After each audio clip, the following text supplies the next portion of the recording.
competitive basketball game, very physical. Both teams really laying it on the line. I'm proud of our guys. I thought, you know, we didn't maybe handle some things in the first half as well as we would have liked defensively. We weren't very good.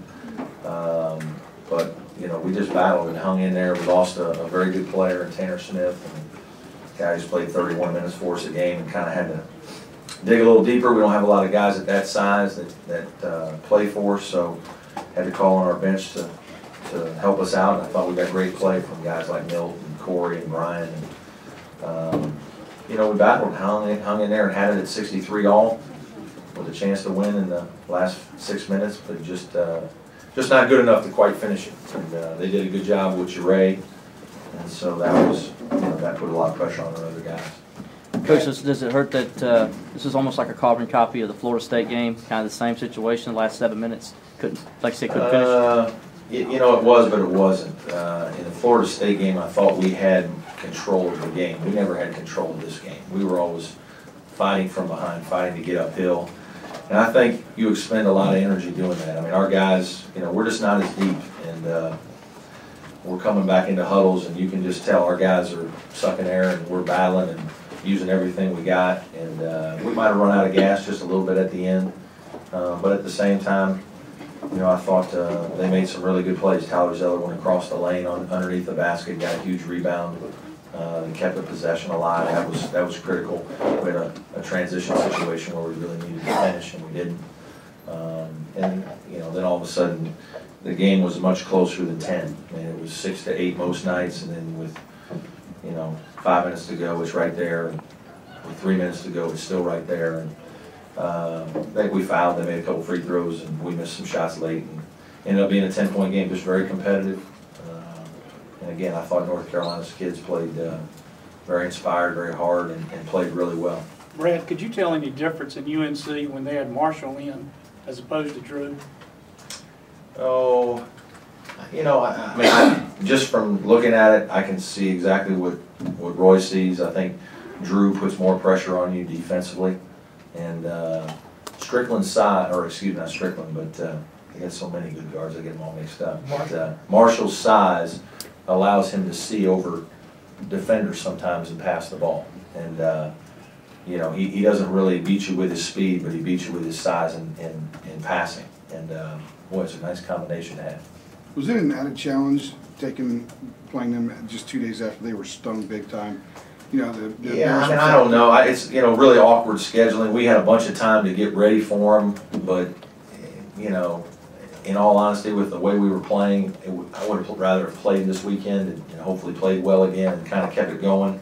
I think sometimes when you play poorly like they did against Georgia Tech, sometimes, yeah, it's great. You want to go back to the court and practice and work on things. Other times, you know, if it's a quick turnaround, you're just like, hey, just go get it figured out in the games. And I'm sure they had spirited meetings yesterday, and Coach got their attention, and then they just came out. And you know what? I thought their crowd was a factor. I think they were really, the crowd really was trying to help them, especially early, win a game. And I thought they were a factor.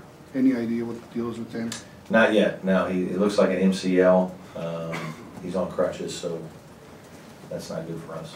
When it gets to be 3 minutes to go, 4 minutes to go, and it is a tight game, do you think that the weight of the streak and having never won here is that weight in your players? No bearing whatsoever. We don't talk about it. It's not like we're in a huddle. Hey, we got a chance to end the streak. We can care less. I mean, we're just trying to figure out a way to make a basket and get a stop. And you know, whatever happens, I can't imagine that they're in their huddle and coaches like, fellas, we really got to win this one because we got to keep the streak going. I think we're just playing games, and you know, they played a little better than us tonight. The other day you made 85% of your shots in the second half. The last 7 minutes of this game, you only got one basket. That's basketball, right? Some of it is because of the way they defended us, and you know, we got the ball into Jure a few times and couldn't finish around the basket. We drove it in there a few times. The Montez had trouble finishing it against their size. You know, that's 7-footers and long guys that protect their basket. And you know, then there were a couple shots that we maybe could have made but didn't. You know, but we shot a reasonable percentage from three. We made 10 threes. You know, the way they play, they make it hard for you to make some you're not gonna pass the ball as much against North Carolina just because of the way they're in every passing lane. And so it's, you know, they challenge you then to go make more plays off the dribble. Fred, what was the message with Dre? Did you want to just keep pounding away, or did you try some different things? Yeah, we wanted to keep pounding away. We did try and encourage Jure a few times maybe to try to face up more as opposed to just playing with his back to the basket, to face, make a Sigma move and face the basket and try to make a move around him and get away a little bit from their size. But, you know, it wasn't his night. I mean, the kid's played great for us. He's been outstanding the whole year.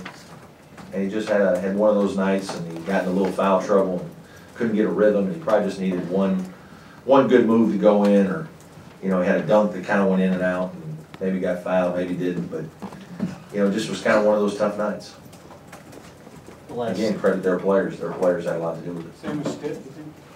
Yeah, I think, you know, this is a game for DeMontez where it's challenging. He's coming back to his home state, really wants to play well, and, you know, he didn't shoot well, but he played well. He played well. He competed his tail off tonight, and he was in attack mode. You know, he put pressure on their defense, and I thought he did some very good things. Is that right? He had 5 assists, no turnovers. Yeah. I mean, he did some really good things. He just didn't get a couple finished layups, missed some couple threes that he probably has been making recently. So I know he's frustrated by that, but I tell you what, he put pressure on their defense and did some good things in the game. You know, he played well despite not shooting a good percentage. How about Brian getting you back in the game when you're Very down 10? encouraged by Brian's play. You know, it's nice to see. We need somebody, whether it's Tanner or Brian, to make a couple threes when teams play us like that. I thought he gave us good energy off the bench. He's longer. We just don't have a lot of those 6'3" to 6'6" guys that we can, you know, match up with the Reggie Bullocks and Harrison Barnes and some of those kind of guys that they have. And so we need those guys to play well against teams that are bigger. And Carolina's very big. Looked like you slowed the tempo a little bit in the last 6 minutes or so. Are you trying to cut the possessions down? I think a little bit. We tried, and then I think we were, you know, we were gassing a little too. We were tired a little bit. We just needed to try to get it to a point where we thought we could, you know, give ourselves a chance. And you know, again, sometimes they force you to make quicker plays, but we did try to slow it just a little bit. Not a lot, but a little bit. Okay, thank you, Coach.